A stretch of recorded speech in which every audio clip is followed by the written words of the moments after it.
ஆதியாகமம் 37 அதிகாரம். வசனம் 1. யாக்கோபு தன் தகப்பன் தங்கியிருந்த கானானியன் தேசத்திலே குடியிருந்தான். யாக்கோபுடைய சந்ததியின் வரலாறு. யோசேப்பு 17 வயதிலே தன் சகோதரனுடனே ஆடுகளை மேய்த்து கொண்டிருந்தான். அந்த இளைஞன் பில்காள் சில்பாள் என்னும் தன் தகப்பனுடைய மறுமனையாட்டிகளின் குமாரருடனே இருந்து அவர்களுடைய துன்மார்க்கத்தை தன் தகப்பனுக்கு சொல்லி வருவான். வசனம் 3. இஸ்ரவேலில் முதிர் வயதிலே யோசேப்பு தனக்கு பிறந்ததினால் இஸ்ரவேல் தன் குமாரர் எல்லோரிலும் அவனை அதிகமாய் நேசித்து அவனுக்கு பல வருணமான அங்கியை செய்வித்தான். வசனம் 4. அவனுடைய சகோதரர்கள் எல்லோரிலும் அவனை தங்கள் தகப்பன் அதிகமாய் நேசிக்கிறதை அவன் சகோதரர் கண்டபோதோ அவனுடனே பட்சமாய் பேசாமல் அவனை பகைத்தார்கள். வசனம் 5. யோசேப்பு ஒரு சொப்பனம் கண்டு அதை தன் சகோதரருக்கு அறிவித்தான். அது நிமித்தம் அவனை இன்னும் அதிகமாய் பகைத்தார்கள். வசனம் 6. அவன் அவர்களை நோக்கி, நான் கண்ட சொப்பனத்தையே கேளுங்கள். நம் வயலில் அறுத்த அரிக்குகளை கட்டு கொண்டு இருந்தோம். அப்பொழுது என்னுடைய அரிக்கட்டு நிமிர்ந்து இருந்தது.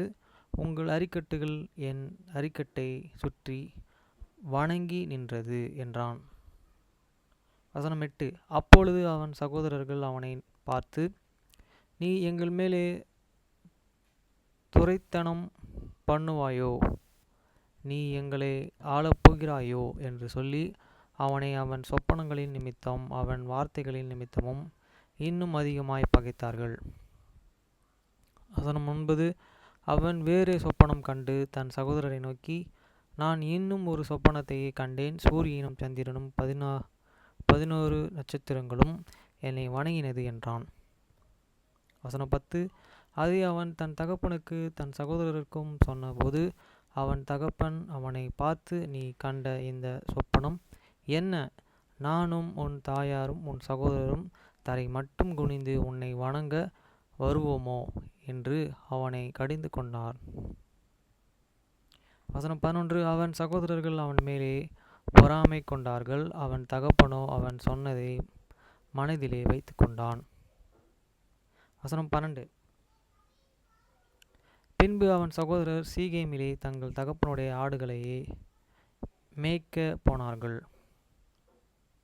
வசனம் 13. அப்பொழுது இஸ்ரவேல் யோசேப்பை நோக்கி, உன் சகோதரர்கள் சீகேமிலே ஆடுகளை மேய்க்கிறவர்கள் அல்லவா? உன்னை அவர்களிடத்துக்கு அனுப்புகிறேன், வா என்றான். அவன், இதோ போகிறேன் என்றான்.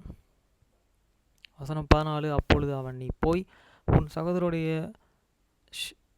சேமம் எப்படி என்று ஆடுகள் எப்படி இருக்கிறது என்றும் பார்த்து எனக்கு மறுச்செய்தி கொண்டு வா என்று அவனுக்கு சொல்லி எப்ரேன் பள்ளத்தாக்கிலே இருந்து அவனை அனுப்பினான்.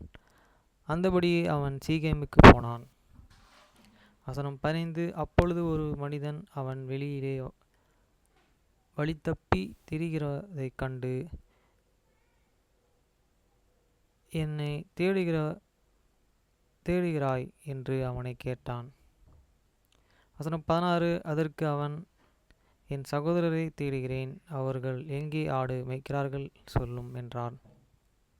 வசனம் 17. அந்த மனிதன் அவர்களை அவ்விடத்திலிருந்து போய்விட்டார்கள்.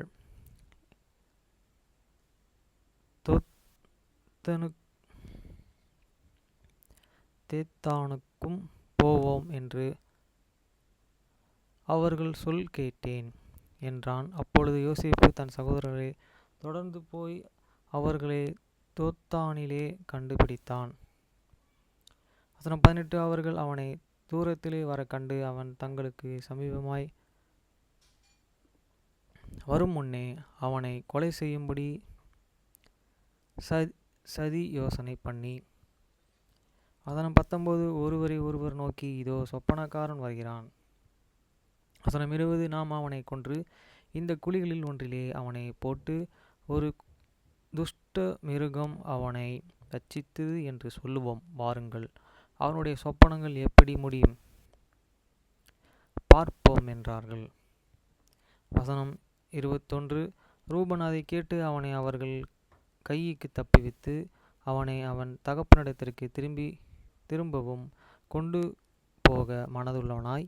வசனம் 22. அவர்களை நோக்கி, அவனை கொல்ல வேண்டாம், நீங்கள் இரத்தம் சிந்துதல் ஆகாது, நீங்கள் அவன் மேல் கையை வையாமல் அவனை வனாந்தரத்தில் உள்ள இந்த குழியிலே போட்டு விடுங்கள் என்று சொல்லி அவ்விதமாய் ரூபன் அவனை அவர்கள் கைக்கு தப்புவித்தான். வசனம் 23. யோசேப்பு தன் சகோதரனிடத்திலே சேர்ந்தபோதோ, யோசேப்பு உடுத்தி கொண்டு இருந்த பலவர்ணமான அங்கியை அவர்கள் கழற்றி. வசனம் 24. அவனை எடுத்து அந்த குழியிலே போட்டார்கள். அது தண்ணீரில் இல்லாத வெறுங்குழியாயிருந்தது. வசனம் 25. பின்பு அவர்கள் போஜனம் செய்யும்படி உட்கார்ந்தார்கள். அவர்கள் தங்கள் கண்களை ஏறெடுக்கும் பொழுது இதை கீலியாத்திலிருந்து வருகிற இஸ்மவேலினுடைய கூட்டத்தை கண்டார்கள். அவர்கள் எகிப்திற்கு கொண்டு போகும்படி கந்தவர்க்கங்களையும் பிசினி தைலத்தையும் வெள்ளைப்போளத்தையும் ஒட்டகங்கள் மேலே ஏற்றி கொண்டு வந்தார்கள். வசனம் 26. அப்பொழுது யூதா தன் சகோதரனை நோக்கி, நாம் நம்முடைய சகோதரனை கொன்று அவன் இரத்தத்தை மறைப்பதினால் லாபம் என்ன? வசனம் 27. அவனை இந்த இஸ்மவேலருக்கு விற்று போடுவோம், வாருங்கள், நமது கையை அவன் மேலே படாது இருப்பதாக, அவன் நம்முடைய சகோதரனும் நம்முடைய மாமிசமாய் இருக்கிறானே என்றான். அவன் சகோதரர்கள் அவன் சொல்லுக்கு இணங்கினார்கள். வசனம் 28. அந்த வார்த்தைகள் மீதியானர் கடந்து போகிற பொழுது அவர்கள் யோசேப்பை அந்த குழியிலிருந்து தூக்கி எடுத்து அவனை இஸ்மவேலர்கள் கைகளிலே 20 வெள்ளிக்காசுக்கு விற்று போட்டார்கள். அவர்கள் யோசேப்பை எகிப்திற்கு கொண்டு போனார்கள். வசனம் 29. பின்பு ரூபன் அந்த குழியினிடத்திற்கு திரும்பி போன போது யோசேப்பு குழியிலே இல்லாதது என்று கண்டு தன் வஸ்திரங்களை கிழித்து கொண்டு தன் சகோதரனிடத்திற்கு திரும்பி வந்த இளைஞன், இல்லையா, ஐயோ, நான் எங்கே போவேன் என்றான். அதற்கு 31 என்றான். அவர்கள் யோசேப்பின் அங்கியை எடுத்து ஒரு வெள்ளையாட்டுக்கிடாவை அடித்து அந்த அங்கியை இரத்தத்திலே தேய்த்து. வசனம் 32. பலவர்ணம் ஆன அந்த அங்கியை தங்கள் தகப்பனிடத்திற்கு அனுப்பி, அதை தாங்கள் கண்டெடுத்தோம், இது உம்முடைய குமாரன் அங்கேயே அல்லவே, பாரும் என்று சொல்லி சொன்னார்கள். வசனம் 33. யாக்கோபு அதை கண்டு, இது என் குமாரனுடைய அங்கிதான், ஒரு துஷ்ட மிருகம் அவனை பட்சித்து போட்டது, யோசேப்பு பீருண்டு போனான் என்று புலம்பி. வசனம் 34. தன் வஸ்திரங்களை கிழித்து தன் அறைகளில் இருட்டு கட்டிக்கொண்டு அநேக நாள் தன் குமாரனுக்காக துக்கித்து கொண்டிருந்தான். வசனம் 35.